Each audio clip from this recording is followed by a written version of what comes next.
Justement, l'Ukraine qui a affirmé ce matin et qui affirme toujours que 2 missiles russes ont survolé ce matin la Roumanie et la Moldavie avant d'entrer en Ukraine. C'est le commandant en chef, vous le voyez, de l'armée ukrainienne, Valéry Zaloujny, qui l'a affirmé. Il évoque 2 projectiles tirés depuis la mer Noire en début de matinée. Aucun missile n'est entré dans l'espace aérien roumain. Bucarest dément. C'est le ministère de la Défense roumaine qui dément ça. C'est beaucoup de bruit pour rien, général de Bavinkov. Les Ukrainiens communiquent. On avait Michel Polako il y a quelques minutes qui nous disait finalement ça peut arriver fréquemment. Là, les Ukrainiens auraient peut-être eu des informations. Là encore, on tente justement de faire comme il y avait eu cette crise du missile en Pologne. La Roumanie dit finalement non, ce n'est pas arrivé. Donc on reste encore prudent. Bon, on va attendre confirmation parce que, bien évidemment, tout ceci est tracé, enregistré, et on va avoir des éléments de confirmation forcément dans les heures qui viennent, puisque ça ne peut pas passer inaperçu. Ça serait assez surprenant. Quel serait, pardon, je vous laisse terminer, mais quel serait l'intérêt pour les Russes de faire une telle chose? Je pense qu'il faut distinguer les aspects politiques et les aspects techniques. Sur les aspects techniques, le fait d'essayer de contourner une défense aérienne, antiaérienne, qui est naturellement placée face à l'Est en termes de détection, les radars, et en termes d'effecteurs, les missiles, antimissiles, ça peut se comprendre d'un point de vue technique. Mais la technique n'a que très peu d'importance. Survoler un pays de l'OTAN, avec des missiles offensifs, c'est-à-dire des missiles, là il ne s'agit pas d'un satellite qui passe pour recueillir du renseignement à très haute altitude dans un espace plus ou moins indéterminé. Là il s'agit de missiles dont la mission est de venir frapper des populations civiles en survolant un des pays de l'OTAN. D'un point de vue politique, ça me semble absolument impossible. Une erreur de tir est toujours... Donc surprenant, vous dites, hein. Ça serait surprenant.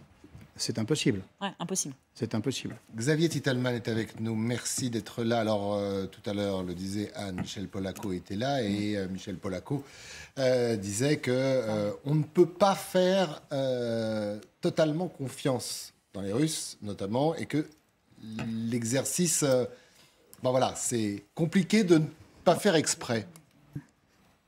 Mais alors, vu la faible précision de leurs missiles, on ne peut pas exclure qu'à 100 mètres près, ils aient survolé l'espace aérien de la Roumanie.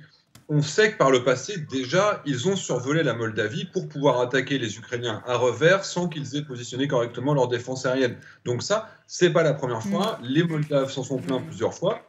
Maintenant, s'ils ont été 100 mètres plus loin, je ne pense pas qu'il y ait eu de survol délibéré sur plusieurs dizaines de kilomètres, comme sur ce schéma qui est peut-être pour l'instant pas très précis. Mais même ne serait-ce que 10 mètres de survol, je vous rappelle que quand les Russes avaient survolé la Turquie sur 6 secondes, les Turcs avaient abattu leur avion de chasse. Donc, tout survol est strictement inacceptable. Et ça, je parle de l'époque où ils étaient en Syrie. Donc, on a vraiment ici, ce serait réellement une escalade qui est réalisée par les Russes. Encore faut-il le prouver. Restez avec nous, Xavier Titelman, parce qu'on va revenir sur ces informations du Washington Post qui nous dit « Et si les Américains étaient derrière ces tirs de HIMARS ukrainiens ?» Il se fait l'écho aujourd'hui de responsables ukrainiens qui communiquent actuellement et qui soulignent dépendre du ciblage de précision américain. Certaines sources américaines le confirment également. Bonjour Guilhem de Prévoisin. Expliquez-nous ce que dit précisément le Washington Post. Quoi de neuf finalement ?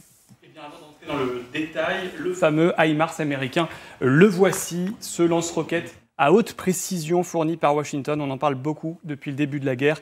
Et pour rappel, les Ukrainiens en possèdent 18 et les déploient sur quasiment toute la ligne de front. Vous le voyez sur cette carte. Alors ce que nous apprend le Washington Post aujourd'hui, c'est que quasiment aucune cartouche, aucun missile ne part sans des coordonnées détaillées fournies par les Américains. Alors voilà comment ça se passe. Les Ukrainiens déterminent les coordonnées de la cible, des dépôts de munitions ou encore des quartiers militaires temporaires par exemple. Ils envoient ensuite ces coordonnées satellites aux Américains et une fois que les coordonnées sont validées par le Pentagone, les Ukrainiens peuvent donc faire feu. Une arme décisive que les artilleurs ukrainiens n'utilisent pas donc sans l'aval américain. Et voici ce que déclare un haut responsable ukrainien au journal. Les forces ukrainiennes ne lancent presque jamais les armes avancées sans coordonnées spécifiques fournies donc par du personnel militaire américain depuis une base en Europe.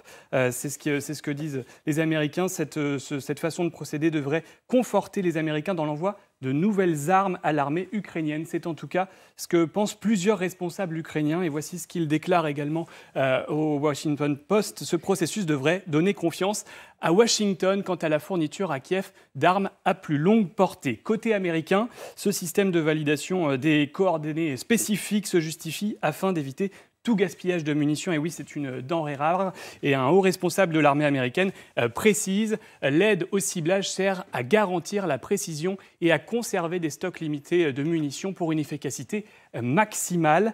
La transmission de ces coordonnées des Américains aux Ukrainiens pose évidemment la question du rôle des États-Unis dans ce conflit. Et dans le Washington Post, toujours, plusieurs hauts gradés américains se défendent de toute participation directe. Les États-Unis fournissent des coordonnées et des informations de ciblage précis uniquement dans un rôle consultatif.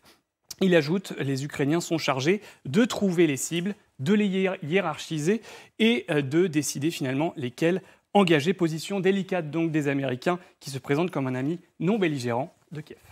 Merci beaucoup, Guilhem. Xavier Titelman. Alors, depuis ce matin, les gens autour de nous, sur ce plateau, ceux que nous avons, nos invités, bien évidemment, les experts dont vous faites partie, nous disent « oui, et alors ?» C'est normal. On savait. On savait. Oui, j'allais dire la même chose. Finalement, ce n'est que de la confirmation.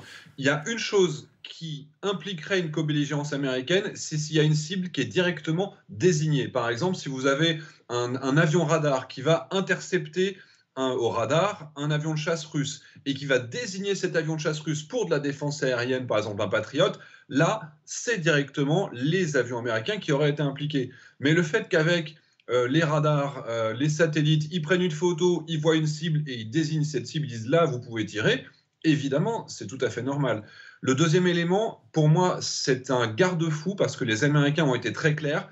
On accepte de vous fournir des HIMARS uniquement si vous ne les utilisez pas sur le territoire russe. Et là, c'est une façon de valider également que le territoire qui est visé, la cible, est forcément sur le territoire ukrainien. Et tous les tirs qui se font sur le territoire russe se font avec du matériel ukrainien, les Tupolev 141, les drones Bayraktar, etc. Alors Xavier Titelman, on peut se poser la question de la temporalité. Est-ce qu'il y a un intérêt américain d'appuyer sur cette aide-là, sur ce guidage à distance actuellement, à l'heure où l'Amérique s'apprête à livrer, pourquoi pas, de nouvelles armes de missiles longue portée? L'intérêt, c'est que ça confirme qu'ils ont la capacité d'empêcher les Ukrainiens de déborder de leurs frontières avec leurs armements. Donc ça donne confiance au peuple américain. Je ne sais pas si c'est volontaire d'avoir cette fuite-là, mais c'est plutôt une fuite qui est en faveur des Américains qu'en leur défaveur. Ils ne sont pas co-belligérants, ils le confirment et ils prouvent qu'ils ont un garde-fou quant à l'utilisation qui est faite de leur armement. Donc pour moi, c'est plutôt quelque chose qui est en leur faveur et qui permettra effectivement d'avoir des missiles à plus longue portée, qui permettrait d'avoir la quasi-totalité de l'Ukraine continentale, hormis le sud de la Crimée. Xavier Titelman, restez avec nous, bien évidemment. En général, c'est une façon aussi de rassurer les Russes en disant « tout est sous contrôle ». Je ne sais pas si on peut aller jusque-là. Je me demande si vous n'êtes pas un tout petit peu dans la provocation. Parce que derrière tout ça, il y a une efficacité tout à fait exceptionnelle qui est mise en œuvre et qui est mise en place. Effectivement, on peut l'interpréter de différents angles. Sous l'angle du garde-fou, je partage totalement ce qui vient d'être dit et remarquablement dit par Xavier Titelman, mais je pense qu'on peut également voir le problème de l'efficacité militaire. On a d'un côté une armée dont la caractéristique première est d'utiliser beaucoup de matériel, les Russes, et la masse. Mais de l'autre côté, nous avons des forces ukrainiennes qui ont été depuis 2014 formées à l'occidental, et notamment à ce concept du ciblage, où se met en œuvre une boucle d'acquisition, en termes de renseignement, une boucle de décision, en termes de on frappe tel objectif plutôt que tel autre, et une boucle d'effecteur, c'est-à-dire qu'on choisit le porteur, c'est-à-dire l'arme qui est la mieux adaptée à l'effet que l'on veut obtenir. Et tout ceci se passe dans un temps infiniment court. C'est là où il y a une très grande différence dans les images que nous recevons, parce que, je le disais tout à l'heure, on a un peu l'impression parfois d'être ramené à la Deuxième Guerre mondiale, voire à la Première Guerre mondiale. Mais à dire vrai, la grande différence de ce conflit, tel qu'il est aujourd'hui mis en œuvre, et on l'a vu peut-être encore avec les frappes qui ont eu lieu hier, c'est que vous avez une précision formidable des armes qui n'existaient pas lors de la Deuxième ou de la Première Guerre mondiale, même si l'apparence du char, l'apparence de la pièce d'artillerie est la même. et vous avez cette boucle temps réel qui est mise en œuvre afin d'être extraordinairement efficace. Et le temps réel, c'est quelque chose qui est parfaitement, je dirais, remarquablement maîtrisé par la partie américaine.